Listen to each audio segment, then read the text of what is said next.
और खबर यह है कि अमेरिका और ईरान जंग से जुड़ी हुई जानकारी। हॉर्मुज में युद्ध विराम के लिए यूएस सहमत हो गया है, ये ईरान की तरफ से बताया गया है। उनका कहना है कि हॉर्मुज में युद्ध विराम के लिए यूएस सहमत है। पश्चिमी मीडिया के हवाले से यह खबर है कि कतर की राजधानी दोहा में हॉर्मुज पर एक बार फिर से बातचीत होगी। हॉर्मुज स्ट्रेट में शिपिंग ट्रैफिक को लेकर के चर्चा होने वाली है, ये पश्चिमी मीडिया की तरफ से बड़ा दावा किया गया है। एक बार फिर से दूसरे दौर की बातचीत होगी, हालांकि ये कतर की राजधानी दोहा में होगी। यहाँ हॉर्मुज को लेकर के जो सबसे बड़ा तनाव बना हुआ है कि वहां से अमेरिका किसी तरीके से हट जाए, पीछे चला जाए, उसे लेकर के सहमति बन सकती है, ये बड़ा दावा किया जा रहा है। पहले दौर की बातचीत जिनेवा में हुई, 18 घंटे तक चली। अब दूसरे दौर की बातचीत एक बार फिर से हो सकती है। हालांकि कहा भी यही गया था कि 60 दिनों का वक्त लिया जा रहा है, जिसमें हॉर्मुज से लेकर के न्यूक्लियर पावर तक बातचीत की जाएगी।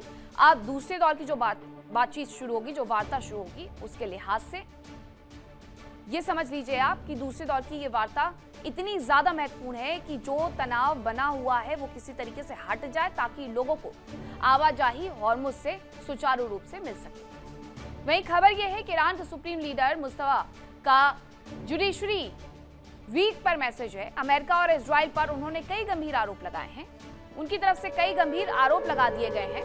राष्ट्रीय और अंतर्राष्ट्रीय कोर्ट में दोषियों के खिलाफ केस चलाने के लिए कहा गया है। दोषियों के खिलाफ सख्त कार्रवाई किए जाने के लिए भी कहा गया। और अगर ऐसा होता है तो ये तनाव को और ज्यादा बढ़ाएगा। जो ये कह रहे हैं कि इजराइल के प्रधानमंत्री नेतन्याहू और डोनाल्ड ट्रंप पर केस चलना चाहिए, तो ये समझ लीजिए कि अमेरिका और इजराइल पर अगर ये गंभीर आरोप लगने के बाद कोर्ट में उन्हें पेश करने की बात हो, राष्ट्रीय और अंतर्राष्ट्रीय कोर्ट में दोषियों के खिलाफ केस चलाने की बात हो, तो ये इस मुद्दे को और ज्यादा खींचेगा, इस तनाव को और ज्यादा बढ़ाएगा।